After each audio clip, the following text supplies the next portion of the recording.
Further हमें क्या करना है, कुछ चीजें या कुछ इंपॉर्टेंट पॉइंट्स है मनी से रिलेटेड, मनी सप्लाई से रिलेटेड, वो हमें अपने माइंड में रखनी है, हमें मालूम होनी चाहिए। फॉर एग्जाम्पल हमें क्या मालूम होना चाहिए, बहुत सिंपल सी बात, कि मनी सप्लाई इंडिया में, who are suppliers of money in India. जब ये क्वेश्चन उठता है तो who are suppliers of money, RBI, commercial bank and government, तीनों को मिला करके These three are the suppliers of money in India. Money supply क्या होती है हमने कर लिया, जो भी पब्लिक के पास पैसा है। अच्छा, उसको सप्लाई करता कौन है, Who are the suppliers of money? Government, commercial bank, RBI, right. अब जो आरबीआई है वो मनी सप्लायर कैसे है, वो इशू करती है करेंसी, ठीक है। जो भी हमारी करेंसी की प्रिंटिंग होती है वो सारी की सारी कौन करता है, आरबीआई करता है। सिर्फ 1 रुपी नोट छोड़ दें और कॉइन्स छोड़ दें तो उसके अलावा बाकी सारे नोट्स को कौन प्रिंट करता है, आरबीआई प्रिंट करता है। आप उसमें आप कोई भी करेंसी नोट देखना, उसके ऊपर लिखा होता है आरबीआई के गवर्नर के साइन होते हैं, ठीक है। तो आरबीआई कैसे मनी सप्लायर है, क्योंकि वो करेंसी नोट्स को प्रिंट करता है। गवर्नमेंट कैसे है, गवर्नमेंट 1 रुपी का नोट और उसके अलावा सारे कॉइन्स जो है वो गवर्नमेंट ऑफ इंडिया प्रिंट करती है, राइट। और तीसरी चीज कमर्शियल बैंक कैसे है, क्योंकि उस मनी को लोगों तक पहुंचाता कौन है, कमर्शियल बैंक्स पहुंचाते हैं। कमर्शियल बैंक पब्लिक से डील करते हैं, एक्सेप्ट करते हैं डिपॉजिट, लोन्स प्रोवाइड भी करते हैं, ठीक है। Accepting deposits and advancing loans एक कमर्शियल बैंक का बहुत मेजर फंक्शन होता है, जिसके थ्रू वो क्रेडिट क्रिएशन करता है, राइट।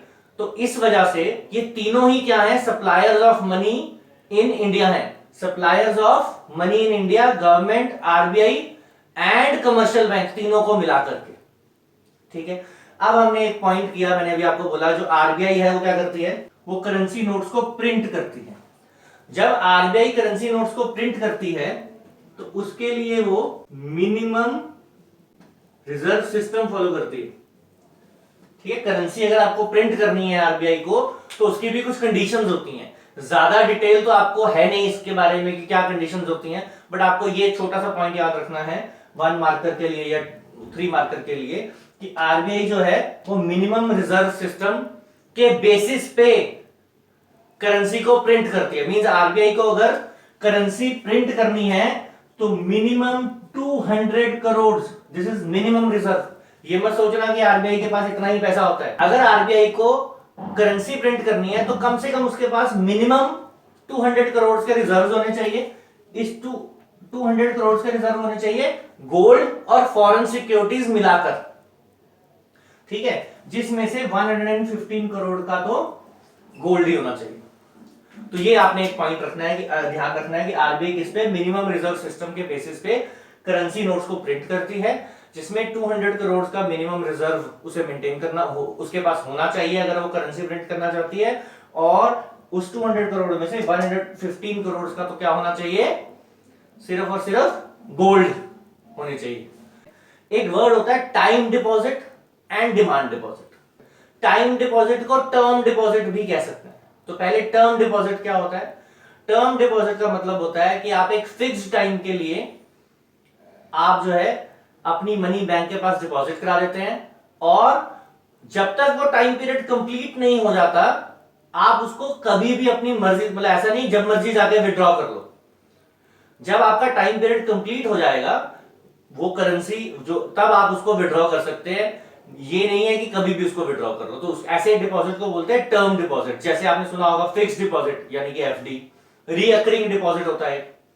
ये दो चीजें होती हैं जो क्या होती हैं, टर्म डिपॉजिट होती है। डिमांड डिपॉजिट आपका नॉर्मल सेविंग बैंक में जो अकाउंट है, आप जब चाहे पैसे निकाल सकते हैं, एटीएम से निकाल सकते हैं, चेक इशू कर सकते हैं, ठीक है। ऑनलाइन गूगल पे के थ्रू पेमेंट कर सकते हैं, पेटीएम के थ्रू पेमेंट कर सकते हैं। किसी भी कोई भी ऐसा डिपॉजिट, बेसिकली आपका सेविंग या करंट अकाउंट डिपॉजिट भी कह सकते हैं, वो पैसा जिसको आपने बैंक में रखा हुआ है लेकिन आप जब मर्जी उसको विड्रॉ कर सकते हैं, जब मर्जी उसको ट्रांसफर कर सकते हैं थ्रू चेक और ऑनलाइन ट्रांजैक्शंस, तो उसको कहते हैं डिमांड डिपॉजिट।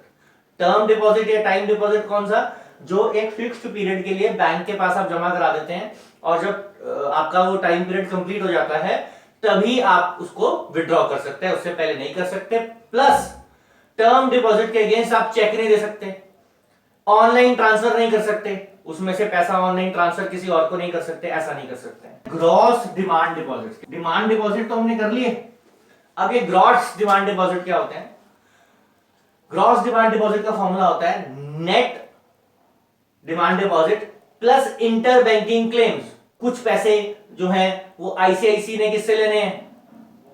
एसबीआई से लेने हैं, एसबीआई ने आईसीआईसी से लेने हैं, आईसीआईसी ने एचडीएफसी से लेने हैं, एचडीएफसी से जो एचडीएफसी है उसने एसबीआई से लेने हैं। तो जो पैसे, जो भी ट्रांजैक्शन या पैसे एक दूसरे बैंक से ड्यू होते हैं, इंटर बैंकिंग क्लेम्स बोलते हैं इनको।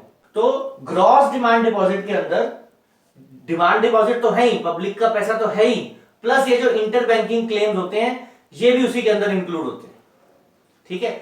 लेकिन जो नेट डिमांड डिपॉजिट होते हैं उसके अंदर इंटर बैंकिंग क्लेम्स इंक्लूड नहीं होते हैं।